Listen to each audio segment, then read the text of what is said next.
예, 여는 찬양 함께 하겠습니다. 이물배님 곡 부르겠습니다.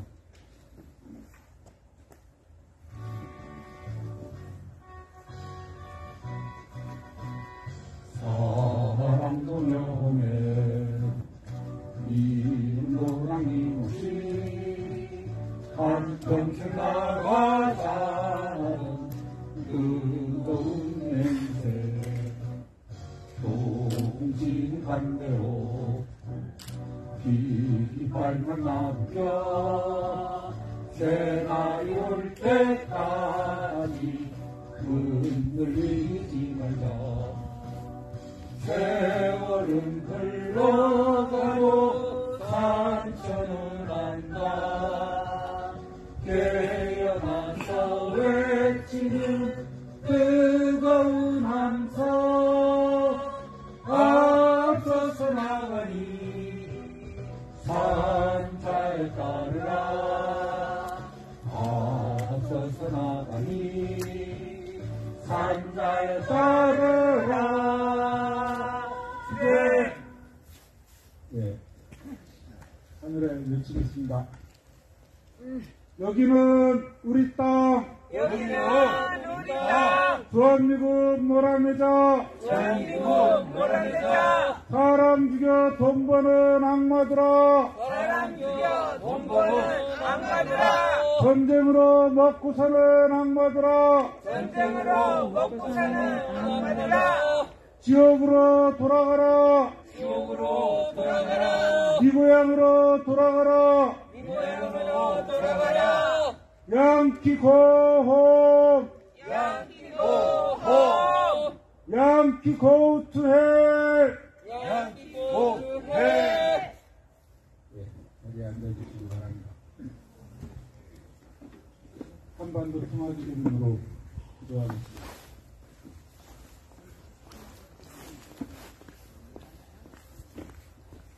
전능하신 하나님, 주께서는 온 세상을 다스리시나이다. 기온이 하늘 높은 줄 모르고 전쟁을 일삼는 저 미국의 교만한 콧대를 꺾으시어 제국주의의 야욕을 버리게 하소서. 주여 우리를 불쌍히 여기시어 전쟁의 위협에서 구원하소서. 정의로우신 하나님, 주께서는 공의가 물처럼 정의가 마르지 않는 강처럼 흐르게 하라 하셨나이다. 기온이 본들차를 무시하는 적폐 세력의 음모가 낱낱이 드러나게 하소서. 주여 우리를 불쌍히 여기시어 정의로운 새 시대를 열어주소서. 화해의 그리스도의 신이 주께서는 십자가에 못 박혀 죽으심으로써 우리가 하나님과 화해하게 하셨나이다. 기온이 우리도 그리스도를 본받아 북녘 동포들과 화해하게 하소서. 주여 이 어지러운 세상에서 남북이 하나 되어 화목하게 하소서. 평화의 주의 신이 주께서는 진리의 평화가 세상이 주는 평화와 같지 않다 하셨나이다. 기온이 무사람들이 전쟁과 무기로는 참 평화를 이룰 수 없음을 깨닫게 하소서. 주여 우리를 불쌍히 여기시어 우리에게 참된 평화를 주소서. 사랑의 하나님, 평화를 위해 힘쓰는 성주주천 주민들과 원불교 교도들과 이곳 소성리를 기억하며 살리베 지철회와 한반도 평화를 위해 기억하는 기도하는 모든 이들을 기억하소서. 주여 평화를 이루는 사람은 모두 하나님 자녀라 하셨으니 그리스도의 자매와 형제가 된 이들을 사랑으로 품어주시고 우리가 한데 힘을 모아 불의와 폭력을 막아낼 수 있도록 용기를 주소서. 우리 주 예수 그리스도의 이름으로 간절히 기도하나이다. 아멘.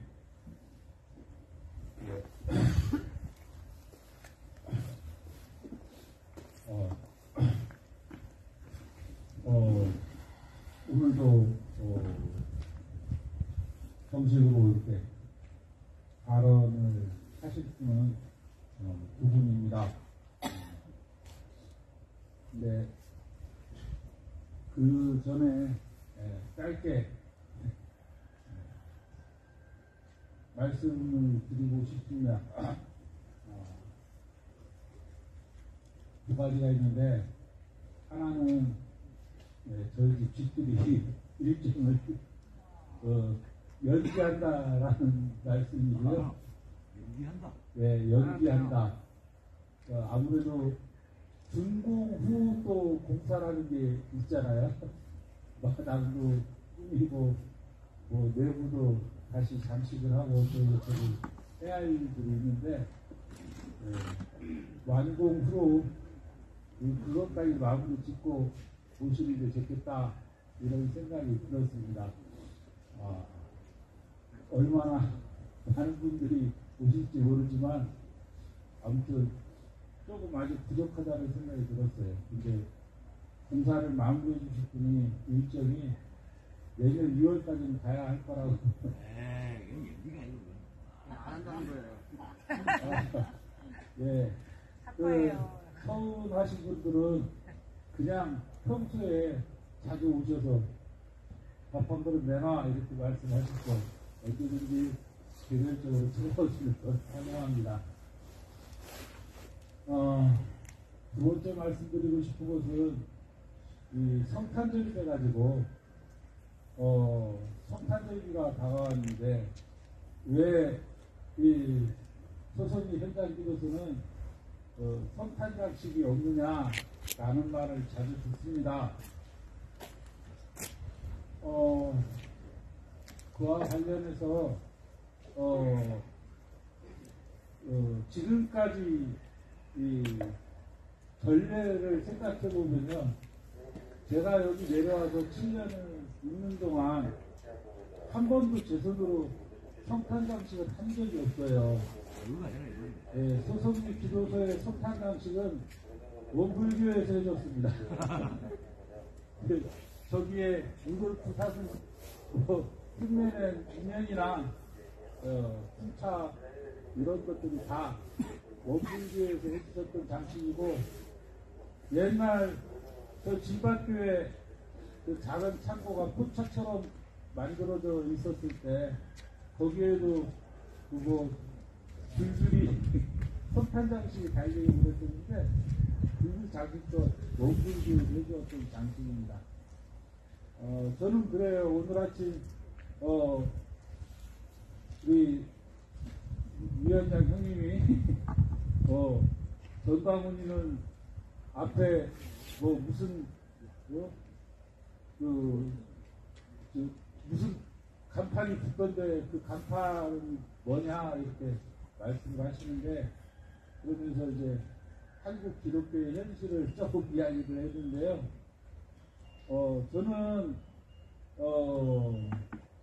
정말 이 땅의 기독교인들의 90% 이상이, 이것도 아주 허하게 쳐봅니다. 더 심하게 말하면 99%의 기독교인들이 사실은 적그리스도, 예수의 이름을 사칭한 적그리스도에게 넘어간 사람들이라고 생각을 해요. 그 사람들이 예수의 이름을 훔쳐다가 자기들의 전우물로 삼고 있다고 생각을 합니다.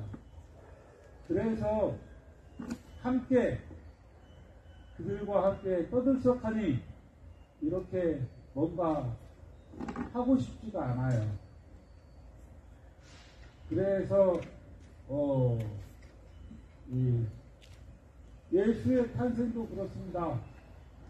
몇 년 전부터 해오던 이야기인데, 예수님이 이 땅에 갓난아기로 오셨다는 건 우리에게 하느님을 키우라고 하는 그런 명령이다 이렇게 생각을 합니다. 우리가 아기들을 보고 천사 같다라고 이야기를 하는데, 그 천사 같았던 아기가 조금 자라면 미운 7살서부터 시작해서 악마처럼 변하잖아요. 왼수처럼 변하잖아요. 악마까지는 좀 너무했고 왼수처럼 변하잖아요. 그런데 그 아기들을 정말 하느님을 닮은 그러한 존재로 하느님처럼 키워야 하는 게 우리들의 사명이다라고 생각합니다. 내가 하느님 앞으로 다가간 그 경지보다 더 나아갈 수 있도록 그야말로 청출어란이 이루어질 수 있도록 아기들을 하느님으로 키워야 할 의무가 있다고 생각합니다. 어떤 점에서는 저는 그 점에서 반성할 것이 참 많은데 저는 소송이 할머니들을 보면서 참 그 점에서 훌륭하신 분들이다 이런 생각을 할 때가 종종 있어요. 물론 모두가 그런 건 아니지만 어쨌거나 우리가 그렇게 생각을 해보면 이러한 절기들이 우리들의 마음을 다시 한번 다잡는 그런 시간들이 되어야지 먹고 마시고 흥청거리라고 있는 잔칫날이 아니다. 저는 그런 생각을 해요. 그래서 이렇게 데코레이션 저는 하지 않고 넘어갈 것입니다. 어느 분이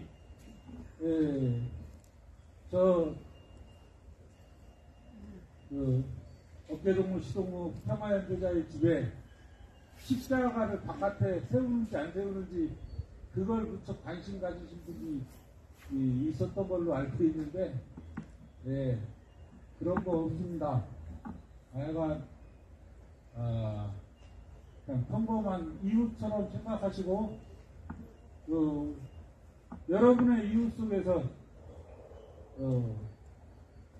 하느님을 발견해내고 그 하느님의 품성이 더욱더 자랄 수 있도록 서로에게 선한 영향력들을 끼쳤으면 좋겠습니다.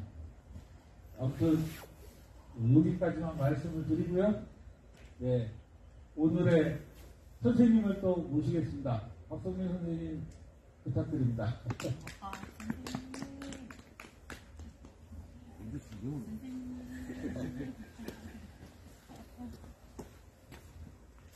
그래서 집들이는 없는 걸로 하겠습니다.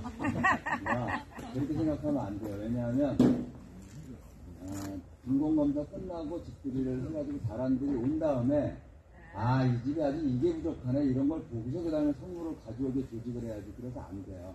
그래서 집들이 빨리 하는 게 좋다. 다 마당까지 다 꾸미고 그러면 집들이 안 하겠다는 얘기이기 때문에 집들이 이제 없는 걸로 하겠습니다. 농담인데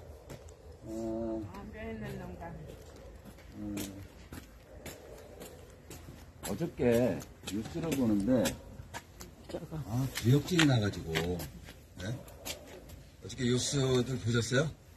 뉴스 안 보시는구나 참. 구역질이 나가지고 이게 무슨 부산 엑스포 한다고 돈 처발르면서 전 세계 이러고 다니다가 졌잖아요. 아주 말도 안 되는 수준으로 이제 졌어. 그래갖고 이 참모 이 새끼들 다 잘라야 돼. 왜냐하면 윤석열한테 보고할 때 사우디랑 17표 차이 난다. 이거 달라들면 됩니다. 이러고 이제 거짓 보고해가지고 국가 예산 다 작살내고 다 삭감하는데 대통령 해외 순방 예산이 330억 늘었어요. 유일하게 늘은 예산이 대통령 예산하고 해외 순방비하고 노인 내년에 복지 예산 이게 조금 늘은 정도 수준인데 그러고서 이제 돌아다니고 난 다음에 졌어. 그래갖고 이제 부산을 내년 총선을 앞두고 뭔가 이렇게 좀 면피를 해야 될 거 아니에요. 그래서 어저께 이제 재벌 총수들 데리고 또 갔네. 처음으로 갔대요. 부산의 국제시장에. 그래갖고 빈대떡하고 떡볶이를 쳐드시는데 구역질이 나더라고. 그러니까 오죽하면 오늘 중앙일보 사설에 뭐라고 썼냐면 대통령의 정치 행정 일정에 재벌 총수들, 기업들을 동원하는 거 너무 과도하다. 이렇게까지 썼어요. 그래갖고 아시는 대로 국가 행정 전산량이 망가져가지고 최고 책임자가 행안부 장관 이상민이잖아. 이 새끼는 나라가 엉망진창이 됐는데도 대통령 손잡고 영국 갔다 왔잖아요. 또 나가 11일 날. 네? 이번에 어디 가요? 네덜란드 또 나가셔. 아직 얼마 안 간 데가 많구나. 아직 안 간 데가 많아서 내가 김건희 손잡고 임기 동안 전 세계 일주 기록을 남기려고 지금 하고 있는 거예요. 이상민 또 나가요. 네? 아직 그 신문에 안 나왔는데 내가 100% 이렇게 과도하게 얘기하면 안 되는데 100% 장담합니다. 이상민 또 나가 이번에. 네? 가방 묻직꼬미 해야 돼가지고. 그러니까 정말 나라가 이상한. 이동관이라고 하는 놈을 방송 장악 기술자를 이제 방통위원장으로 세워서 98일 동안 나라도 방송도 엉망진창으로만 이동관이 벌써 다 해치웠어요. 각 공영방송 이사 다 교체했고 KBS 사장 아주 개똘마니 갖다 박아놓고 다 끝났어. 근데 이제 총선 앞두고 방송을 장악하는 게 중요하니까 이번에 방통위원장 새로 뽑았죠. 네, 김홍일이라고 방송하고 아무 상관없는 정치검사예요. BBK 이명박 면제 부족 둔 놈이야. 근데 걔가 이제 지금 방통위원장으로 된 건 그동안은 이동관이 망치 가지고 방송 때렸는데 이제는 누가 때려? 김홍일 가지고 칼 휘두른다고 이제 지금 뽑은 거예요. 이제 나라 꼬라지가 어떻게 엉망이 되고 있는지 이제 보여주고 있는데 게다가 어저께는 또 대한체육회 회장님 이기영 회장님이 뭐라 그러셨냐면 앞으로는 태극마크 달고 국가대표 하려면 그 선수가 되려면 해병대 극기훈련을 먼저 다녀오게 하겠다 이랬어. 그래갖고 자기랑 같이 해병대 극기훈련을 갔다 온 나라가 아주 이상해도 너무 많이 이상해지고 있는 그런 시대에 살고 있어요. 그래서 오늘은 그 김홍일 얘기를 하려고 하는데 여기서 얘기하는 김홍일은 그 김대중 아들은 내가 무슨 김대중 아들 얘기를 해요. 정신 차리세요.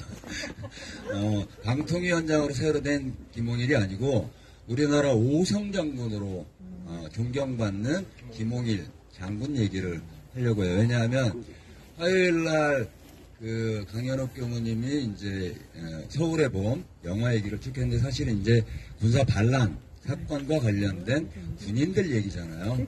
그래서 그게 전두환이 장악하게 되는 이런 과정 얘기를 이제 그린 영화인데 영화 잘 만들었다고 저도 이제 볼 생각인데 그 얘기는 제가 다음 주 화요일 날 발언인데 10월 12일이에요 그날 12시 기리는 그날 이제 할 생각인데 오늘은 그래서 김홍일 장군 얘기를 하려고 이제 마음먹었습니다. 오늘 12월 7일인데 12월 7일 오늘 대설이에요. 절기를 보면 대설인데 이 대설날 눈이 오면 풍년이 온대요. 근데 오늘 온 건 아니지만 어저께 비도 오고 진눈깨비도 내렸죠. 그래서 올해 이제 잘 될 거다 이제 이런 생각도 들고 남천나무 열매가 이제 빨갛게 되기도 하고 봄이 동면에 들어가기도 하는 날이 이제 오늘인데 바람이 불어서 그렇지 오늘은 이제 날씨가 이렇게 춥지는 또 않네요. 하여튼 대설날 눈이 오면 그의 겨울이 푸근하대요. 그래, 올겨울 안 쳤으면 좋겠다. 그런 생각 있기도 하고, 2002년에 오늘 로또 복권이 시작된 날이에요. 그래서 서민들이 복권 가게 이러고 뭐 어떤 복권 가게 줄 서서 사고 막 이러잖아. 기댈 게 없는 거야, 사람들이.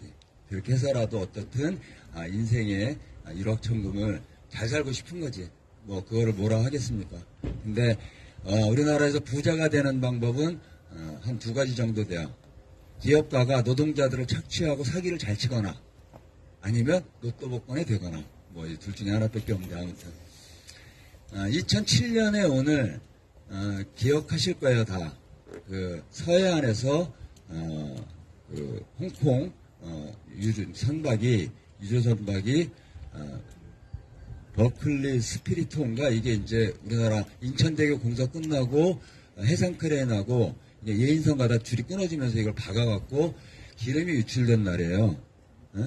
그래갖고 1만 900톤 서해 바다에 이제 다 쏟아졌어. 그래갖고 그 태안하고 서산에 있는 432개 어장 다 작살내고 해안선으로 보면 167km가 완전히 이제 기름바다가 돼요.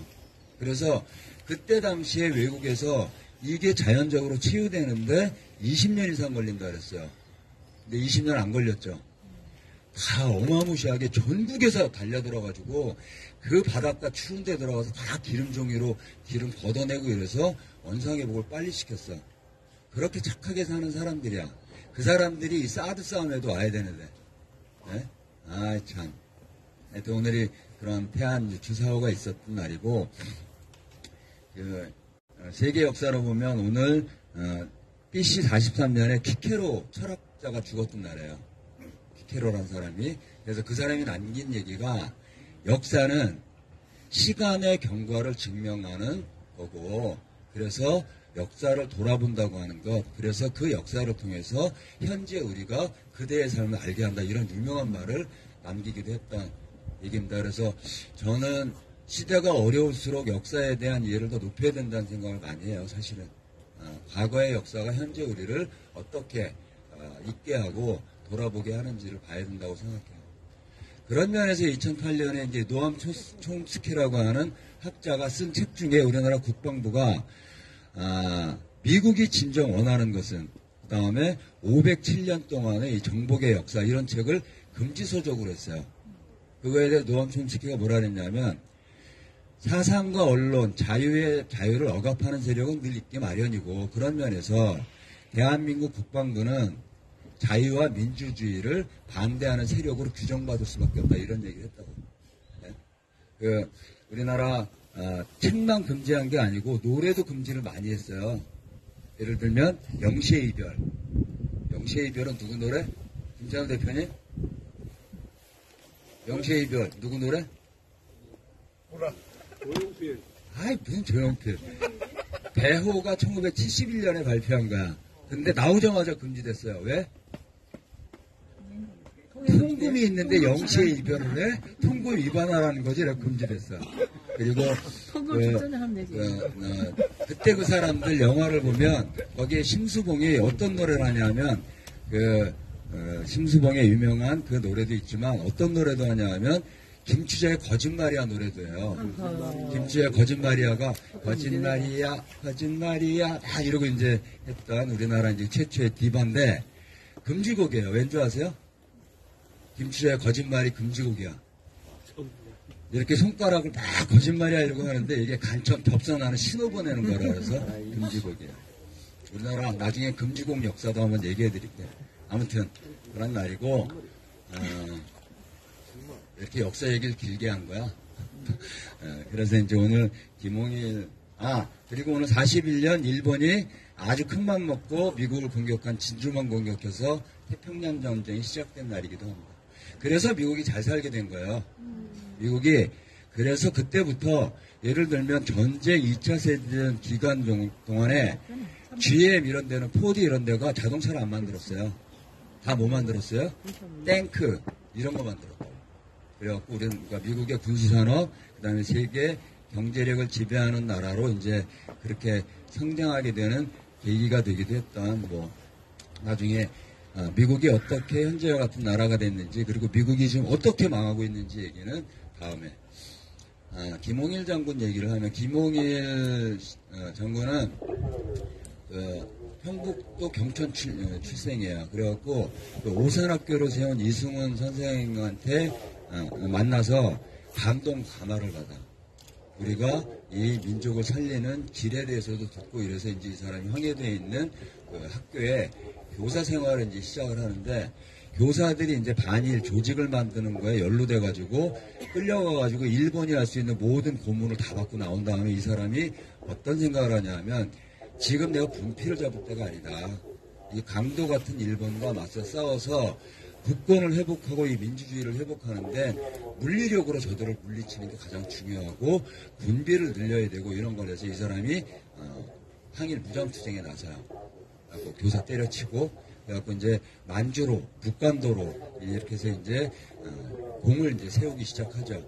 그러다가 이제 이 사람이 아주 철저한 반공주의자가 돼요. 반공주의가 되는 계기는 청산리 전투에 지난번 말씀드렸던 청산리 전투에 김좌진도 공산주의자가 암살해요. 그리고 이 사람이 이제 그 임시정부의 참모장인 그 노백린이 요청을 받아서 이제 자유시로 군대를 끌고 이동을 하는데 자유시에서 어떤 일이 발생하냐 하면 공산주의자들, 그 독립운동하는 거 있죠, 우리끼리. 여기에 세력 다툼, 이해관계 때문에 자유시 참변이라는 게 생겨요. 많은 독립운동가들이 학살당하고 살해당하고 막 이런 일이 생겨요. 그래서 환멸을 느껴. 자기가 민족해방운동을 해서 싸우고 있는 이런 와중에 벌어지고 있는 이 같은 독립운동을 하는데도 불구하고 이런 일이 발생한 거에 사실 이제 환멸을 좀 느껴서 아주 철저한 반공주의자가 되기는 해요. 근데 그래서 이제 만주에서 하던 항일 독립운동을 접고 중국으로 가요. 그래서 중국 군대에 이제 들어가게 되는데 중국 군대에 들어가서 이제 소장까지 돼요. 별 2개까지. 그걸 이제 쭉 다는. 그래서 중국 군대에서도 이제 혁혁한 공을 이제 세우죠. 그러다가 이제 31년에 어떤 일을 하냐면 중국 상해에 병기창에 주입을 해요. 병기창. 그러니까 병기창이 뭐냐면 포탄, 총 이런 거를 이제 쭉 배급하고 나누고 이제 이런 것들을 하는 그런 역할을 하는데 그때 어떤 일을 하냐면 우리가 알고 있는 윤봉길 의사의 도시락 폭탄 이게 어디서 나온 거냐면 이 김홍일 장군 손에서 나가는 거예요. 그래서 이제 국민당의 대만에 이제 장개석이 뭐라고까지 얘기했냐면 100만 대군이 할 일을 했다 이런 얘기까지 이제 그렇게 이제 극찬을 한다고. 그러다가 이제 이 양반이 뭐를 준비하냐면 일본군과 마지막 전쟁 막바지에 교전하기 위해서 이 군대를 이제 양병하고 키우고 이제 참전할 준비를 하는데 일본이 딱 항복해버려갖고 끝나. 그래서 이제 군대로 한국으로 이제 다시 들어와서 준장으로 한국 군대에 들어오는데 별 하나짜리로 이제 군대 입대를 해요. 왜냐하면 그동안 싸웠던 중국군에서 이제 별 2개 달았던 전력이 있으니까 별 하나를 달고 이제 군대에 들어가는데 그 동기가 이제 4명이 더 있어요. 4명이 더 있는데 그 4명의 삶들을 읽어보면 이게 다 한국사를 보여주는 그런 사람들이야. 그래서 예를 들면 한국전쟁 터지고 일본 육사 출신의 최병덕 완전히 우리나라 군대 작살내는 놈이야. 한국전쟁 초반에. 그런 놈도 이제 있고 또 하나는 이응준이라고 대한민국 육군 군번 1호 이 사람도 이제 준장으로 동기예요. 그 다음에 이제 김일성조차도 정말 존경에 나지 않는 독립운동가 손정도의 아들 손원일 이 사람도 김홍일 장군하고 같이 준장 동기예요. 그리고 이제 누구더라 이 사람이 이제 월북 내지는 납북 이렇게 돼가지고 북에 가서 이제 대장 역할을 한 사람도 있고 다 각각의 사람들을 보면 이제 한국 그냥 굴곡진 현대사의 한 축에 있었던 이런 사람들이기도 한데 어쨌든 이 김홍일 장군이 한국전쟁을 맞아야 소장이 돼서 별 2개가 됐을 때 한국전쟁이 이제 터지는데 한국전쟁 터졌을 때 아시는 대로 이승만은 우리 군대가 잘 싸워서 이기고 있다 이러고 국민들한테 거짓 방송하고 변정해가지고 목포로 도망갔다 배 타고 부산까지 토끼잖아. 그리고 그때 우리나라 참모장이라는 새끼는 우리나라 군대의 반병력이 한강 이북에서 싸우고 있는데 한강다리 끊잖아요. 이승만 명령으로. 그럴 때 어떻든 이제 수도권서부터 이게 다 장악될 위기가 있어갖고 미군이 김홍일 장군한테 요청해요. 3일만 버텨달라고. 근데 김홍일 장군이 다 무너진 병력도 세우고 이렇게 해가지고 일주일을 버텨요. 그래갖고 그때 당시에 이제 미군들 중에 여러 가지 증언 중에 하나가 김홍일 장군 같은 있는 한국은 복받은 나라다 이렇게까지 얘기해요. 그래서 연병장에 그 무너진 병력들을 세우고 일일이 다 격려하고 근데 이제 김홍일 장군이 그걸 했던 건 그때 당시에 장군이 여러 명 있어도 연대급 이상의 큰 부대를 운영했던 경우는 김홍일밖에 없었던 거예요. 중국군에서 소장 역할까지 했으니까 그래서 이제 그런 역할들을 쭉 해서 이제 한국전쟁을 치르는데 그러니까 참 이게 기구한 거죠. 독립운동하는데 이게 만주군 군인들하고 일본 육사 출신 군인들하고 인민군하고 싸운 거야 이 사람이 한국전쟁 때. 네? 한국 현대사의 또 다른 이제 연이기도 한 거죠. 그러다가 이제 그때 1군 단장이었어요. 김홍일은 한국전쟁 때. 그리고 수도 사령부 장관은 김성원이라는 놈이었는데 이 김성원이라는 새끼는 일본 육사 출신으로 퍽하면 일본도 휘두르고 지휘했던 새끼야. 그래갖고 아주 안 좋았어. 그래갖고 이제 경북 안동에서 주둔하고 있을 때 이 둘이 이제 너무 싸우니까 국방장관 신성모가 와가지고 어떻게든 이제 이걸 해보려고 이제 얘기하는데 그때 이제 김성원이 그 셋이 있었던 얘기의 이제 실화가 한국군의 이런 전투가 너무 결의를 안 세운 거 가지고 막 열변을 토하고 그러니까 그때 신성모가 일본에서 의용병이 올 거다 이러고 얘기한 거야. 그때 이제 김홍일이 벌떡 일어나서 이 미친 새끼들아, 우리가 일제를 몰아내려고 36년 싸운 그 역사도 어딘데 일본군이 들어온다고 지금 이게 좋아할 일이냐? 이 새끼들을 막 이러고 이제 이랬던 사람이야. 그러다가 한국전쟁 끝나고 이 양반이 한국 군대가 다 누가 장악하기 시작하냐면 일본 육사 출신, 더 질이 안 좋은 만주군 출신들이 장악해요. 지휘부를.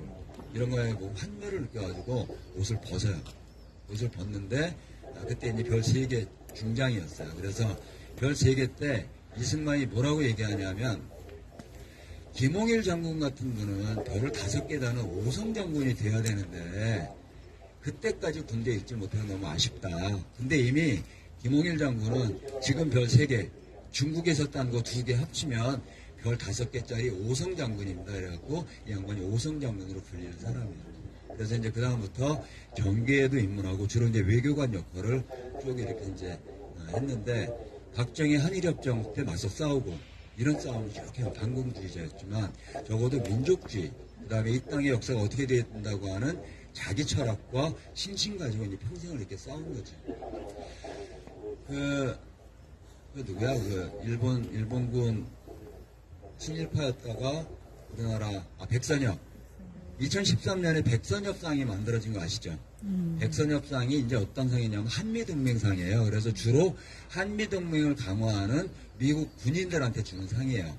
그래서 이제 올해 같은 경우는 김용욱이라고 이제 미국 국적을 갖고 있는 한국 군인이 이제 받았는데, 저는 2013년에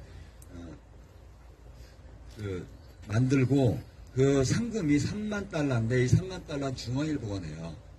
그걸 이제 하는데 나는 뭐 백선엽이 친일파고 뭐 이런 거 우리가 다 아니까 이제 그런데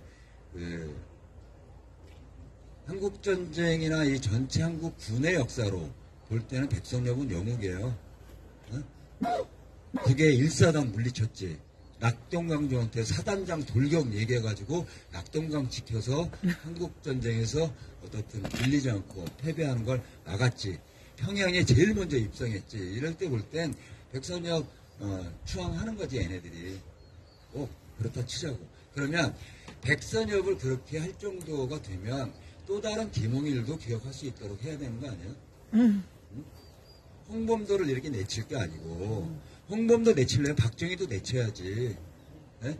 홍범도 갖고 있는 그때 당시는 사회주의 영향을 받는 운동을 할 때니까 다 그런 영향이 있었던 건데 남로당 가입했던 박정희도 작살내야지. 근데 박정희는 너 추앙하잖아. 이게 이 새끼들은 그래서 그때 기준이 달라. 지네 편의에 따라서. 그래서 오늘 김홍일 장군 얘기한 거, 김홍일 장군이 정말 훌륭하고 애국자고 이 민족, 그 다음에 해방을 위해서 평화를 위해서 이렇게 싸웠던 건 아니지만 적어도 한국 역사에 또 다른 별을 가진 군인으로 12.12 이 사건 역사를 군인 얘기들을 지난 화요일날 하고 이제 다음 주에도 좀 하게 되겠지만 이런 군인도 있다고 하는 기억들을 갖도록 하는 게 맞다. 이 백선엽에만 매몰될 게 아니고. 그래서 어떻든 우리가 이 싸운다고 하는 이 사드 반대 싸움도 그런 역사를 아까 키케로가 얘기한 대로 역사를 증명하는 거고 그 다음에 그대들에게 이 현실을 다시 알려주는 이런 과정이라고 생각해서 군인들 중에서 정치 군인들, 정치 검사 이런 거 말고 김홍일이라고 하는 이런 인물도 1980년 8월 8일 날 이제 돌아가셨는데 얘기를 하나 했습니다. 그래서 오늘은 마지막에 겨울을 맞는 대설, 입동은 지났지만 시 하나, 너무 시간 너무 많이 자고 뭐 죄송합니다 목사님. 시 하나 짧게 이 시를 읽으면 나중에 이거는 조은학 선생님이 또 찾아가지고 올려줘요. 예, 그래서 오늘은 시인이 누군지는 얘기 안 합니다. 끝까지 다 부를 수 있는 노래 몇 개쯤 있었으면 좋겠다. 나는 매일 시 한 편씩 들려주는 사람 하나 있었으면 좋겠다. 하루에 서너 시간밖에 안 가는 예쁜 시계 하나 있었으면 좋겠다. 몹시 힘들 때 그저 말없이 나를 안아 재워줄 착한 아기 하나.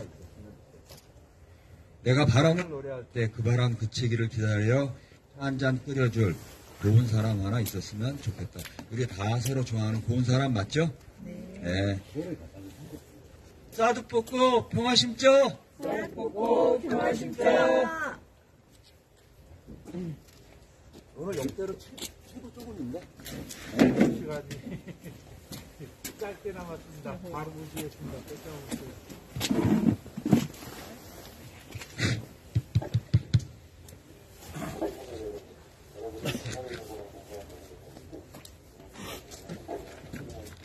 박성민 님이 오늘의 역사를 얘기하는데 진주만 공습을 짧게 얘기하고 지나갔는데 그 진주만 공습에 대해서 좀 자세히 말씀을 드리겠습니다. 우리가 표면적으로 알다시피 그 진주만 공습이 있고 나서 미국이 이제 본격적으로 2차 대전에 참전을 하죠. 그 전에는 이제 관망세였어요. 근데 사실 미국이 2차 대전에 참가하고 싶어서 안달이 났었거든요. 그런데 그냥 막무가내로 뛰어들 수가 없잖아요. 그래서 그 명분을, 구실을 만들어야 되는데 이제 그 구실을 만드는 게 이제 여의치 않았던 거죠. 처음 이제 독일을 계속 자극을 했습니다. 그러니까 이제 그 간접적인 적대행위를 계속 독일을 향해서 했는데 독일이 반응을 하지 않았어요. 독일이 반응을 하지 않으니까 이제 미국이 이제 그 음모를 꾸몄는데 좀 더 손쉬운 상대인 일본을 자극하기로 이제 그 전략을 바꿨습니다. 그래가지고 취한 조치들이 뭐냐면 그 당시 일본이 석유를 수입하는데 이제 80% 이상을 미국에서 수입을 했거든요. 근데 그 금수 조치를 단행해요.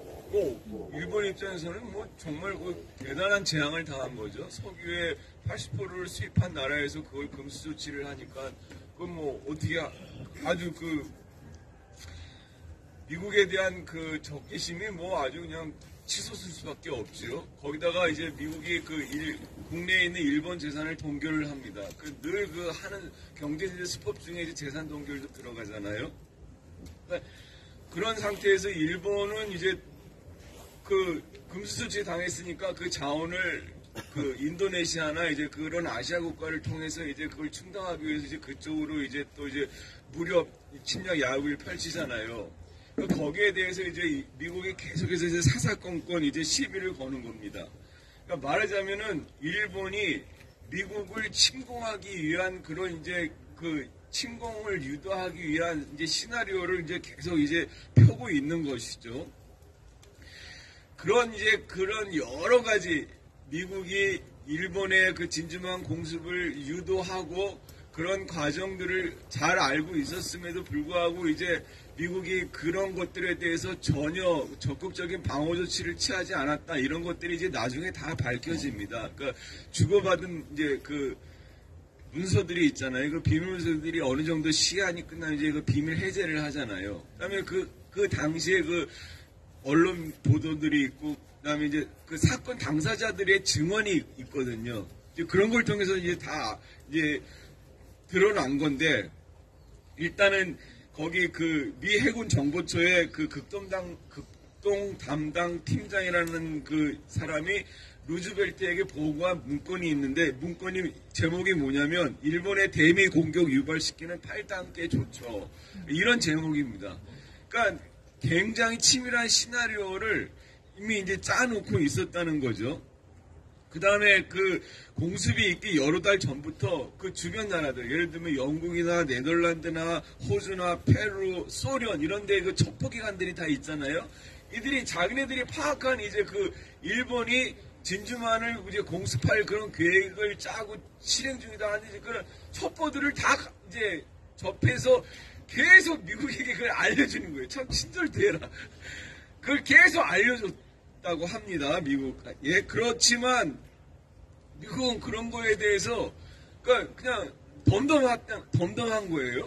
그리고 무엇보다도 이제 그 무전을 때리면 이제 그걸 다 암호로 하잖아요. 암호로. 그 뭐 우리가 지금 이렇게 쓰는 말로 하는 게 아니라 이제 그들의 그 비밀 암호로 다 이제 교신을 하잖아요. 그러니까 일본이 뭐 이제 각국에 있는 자기 이제 대사관이나 뭐 군대들 이제 뭐 하면 암호로 이제 교신을 하는데 미국이 그 일본의 그 암호 체계를 이미 다 해독을 하고 있었대요. 예. 그래서 암호 주고받는 내용이 뭔지를 이미 그 해독을 통해서 다 알고 있었어요. 그 내용 중에는 이제 일본이 지금 이제 자기네 영토 진주만을 폭격하려고 한다는 이제 그 계획까지도 이미 다 파악하고 있었던 거예요. 루즈벨트는 이제 그런 보고를 다 받고 있을 거 아닙니까? 루즈벨트가 취한 조치는 뭘까요? 그때를 대비해서 만반의 방어태세를 취한 것이었을까요? 아니에요. 정반대예요. 오히려 이제 그 산하 지휘관들에게 경계태세를 완화시키라고 그러고, 진주만이 하와이에 있잖아요. 하와이 이제 섬이 이렇게 여기저기 있는데, 다른 쪽에 있는 그 해군 함대들을 다 진주만으로 다 직결시키라고 해요. 이거 굉장히 그 어리석은 그 부대 배치잖아요. 왜냐면 한 곳에 다 모이게 되면은 더 저게 일방적으로 타격받기가 쉽잖아요. 그런데 그렇게 지시를 해요. 그러니까 그 해군 제독이 아니 말도 안 되는 지시를 하냐고 강력하게 이제 저항을 하니까는 해고시켜버려요. 해고시키고 다른 제독을 이렇게 그 지휘관으로 삼을 정도로 루즈벨트는 일본의 공습 계획에 대해서 철저하게 아주 그 어떤 방관자 자세를 하고 그 다음에 오히려 침공하기 좋도록 이제 계속 기회를 열어놓는 거예요. 무엇보다도 처칠의 증언이 굉장히 아주 그 의미심장한데, 처칠, 루즈벨트, 스탈린 뭐 이렇게 그때 삼상회의든 무슨 국제회의를 자주 이 두목들이 했잖아요. 처칠이 이제 본국에 이제 그 타전하는 그 내용을 보면은 이런 겁니다. 트루만은 정말로 그 전쟁 개입의 명분을 찾기 위해서 골몰하고 있구나. 이런 이제 타전을 하면서 자기네 그 진주만 공습으로 인해서 그 사람이 몇 명이 죽었냐면은 미군이 2,400명이 죽고 그다음에 부상자가 1,200명이 나왔고 전함이 18척이 파괴되고 전폭기가 188대가 멸실이 아주 엄청난 피해를 당했거든요. 그러니까 일단 자국민의 희생이 굉장히 커요. 그럼에도 불구하고 이제 그런 일들을 방관한 거에 대해서 처칠이 루즈벨트에 대해서 뭐라고 말을 했냐면은 참전 구실을 만들려고 이제 반역 행위를 했는데 그 반역 행위 중에는 자국민 수천 명을 희생시킨 그런 행위는 이제 범죄다. 이렇게 이제 자신의 회고록에 썼어요. 처칠이 그 노벨 문학상 받은 거 아시죠?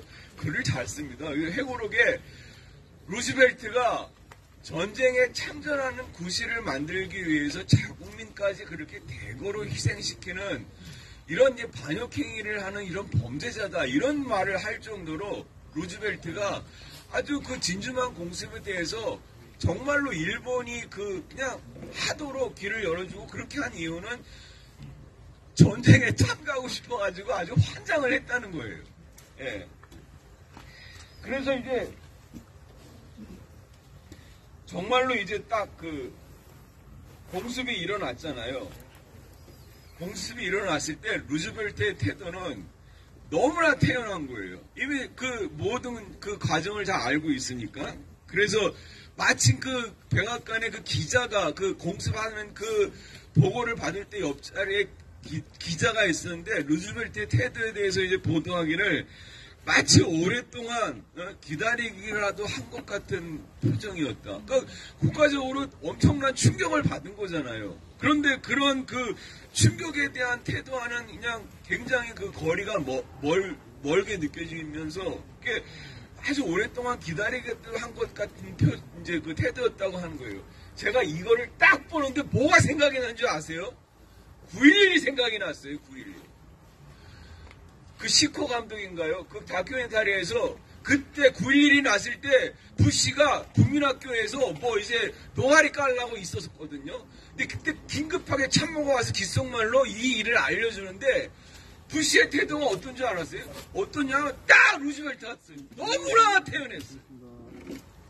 그러니까 부시도 마치 오랫동안 기다리기라도 한 것 같은 일이 일어난 거예요. 그러니까 이게 이런 사례를 보십시오. 진주만 공습이라든지 9.11이라든지 근데 이거 말고 이제 그 베트남 전쟁을 일으킨 구시린 통킹망 사건 그 전에 쿠바를 삼키기 위해서 이제 메이너 사건이라고 이제 이게 뭐냐면 자국배에 사고를 일으켜요. 불이 나게 하든지 폭파이지 자국배 사고가 이렇게 하고 이제 자국민 주로 미군 병사들이 이제 많이 이제 희생을 당하잖아요. 이거를 이제 적군의 행위라고 덮어 씌워서 이제 너희가 우리에게 이런 짓을 했으니까 이거를 이제 대갚아주겠다고 하면서 전쟁에 끼어드는 게 미국의 수법이거든요. 그러니까 이게 그냥 대대로 쭉 있어 온 거예요. 그러니까 진주만 공습도 이제 그런 이제 그 미국의 이제 전쟁 그 참전 시나리오 중에 하나로 이제 이런 과정이 이제 들어왔던 거죠. 미국이 얼마나 전쟁을 사랑하고 그 전쟁을 위해서 수단과 방법을 가리지 않는다는 것이 이 진주만 공습에서도 나타나는 거예요. 1941년 12월 7일 바로 오늘 이제 그런 일이 일어났던 이제 그런 역사적인 이제 사건이 있던 거죠. 여러분 그런데 진주만 공습이나 9.11뿐만이 아니라 한국전쟁의 발단 배경도 이것과 너무나 유사한 거예요. 미국이 한국에서 일어나는 그런 분쟁, 긴장, 갈등, 38선에서 끊임없는 충돌 이런 거 다 알고 있잖아요. 예? 그런데 일본이 진주만 공습하기 위해서 그 시나리오를 착착착착 진행하는 거를 뻔히 알고 있으면서도 방관했듯이 부담스럽다. 그러니까 뭐예요? 전쟁이 일어나기를 그냥 학수고대한 거예요, 미국은. 전쟁이 일어나야 이 새끼들의 그 탐욕스러운 그런 무력기질을 마음껏 발휘하게 되니까 이런 거죠. 그리고 여러분 사드는 예외겠습니까? 사드가 진짜 한반도의 안보를 위해서 배치한 무슨 뭐 그런 블라블라입니까? 나쁜 놈 새끼들. 그냥 이놈들의 그 전쟁 야욕 그런 것들을 진행시키기 위한 시나리오를 만들어내는 그런 거짓 논리 아니겠습니까? 이렇게 전쟁을 사랑하는 이런 나라를 우리가 상대하고 있습니다. 그러니까 우리가 기어이 우리가 평화를 쟁취해야 하지 않겠습니까? 맞습니다. 사드 철거를 통하여 우리의 평화 의지를 정말로 일관되게 굳건하게 펼쳐나가야 하겠습니다. 그 과정을 우리가 함께 헤쳐나갑시다. 투쟁. 네. 오늘 보니까 여기 경찰관들이 너무 많이 와 있는 것 같아요. 절로 가신대. 절로 가신대. 주민과 포함해서 주민을 포함해서 집회 참여하는 인원이 지금은 한 20명 정도 됩니다. 그런데 국가의 소중한 자산, 시민의 안전과 재산을 지키는 소중한 일을 해야 될 여러분들이 이 자리에 이렇게 많이 나와 있을 필요는 없을 것 같습니다. 많이 오라 해. 많이 오라 해. 더 많이 오라 해야 되지. 뭐 예전에 우리가 민주화 시위를 할 때는 경찰들을 최대한 우리가 많이 끌고 있는 것이 붙잡고 있는 것이 민주화 시위에 도움이 됐습니다. 다른 지역에 갈 경찰들을 우리가 붙잡고 있으니까. 근데 지금은 그런 식이 아니잖아요. 여러분이 시민들의 재산과 안전을 보호하기 위해서 해야 할 일이 많은데 미군 기지를 지키기 위해서 여기 이렇게 많이 와 있는 것은 참 국가의 소중한 자산들을 낭비하고 있다는 생각이 오늘 불현듯 듭니다. 여기 오면 여기 안 오면 딴 데 가서 또 난리라니까. 경찰 지휘부 좀 생각해보면 좋겠네요. 우리는 우리 마을의 평화를 지키기 위해서 포기하지 않고 끝까지 자주를 이야기하고 사드 철거를 이야기하고 미군 철수를 주장할 것입니다. 사드는 침략입니다. 다 지나가는데 왜 저래. 사드는 침략이다. 사드는 침략이다. 침략행위 돕지 마라. 침략행위 돕지 마라. 사드 부역 그만해라. 2048 돌아가라. 2048 돌아가라. 7805 돌아가라.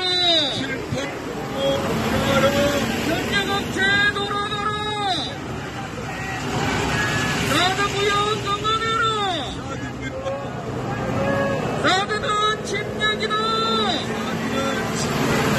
목사일 돌아가라. 사드무역 그만해라. 사드무역 그만해라. 사드는 침략이다. 사드는 침략이다. 사드가야 평화 온다. 사드가야 평화 온다. 미군 가야 평화 온다. 미군 가야 평화 온다. 소성리는 주민의 땅이다. 소성리는 주민의 땅이다. 소성리의 군대는 필요 없다. 소성리의 군대는 필요 없다. 소성리의 경찰은 필요 없다. 소성리의 경찰은 필요 없다.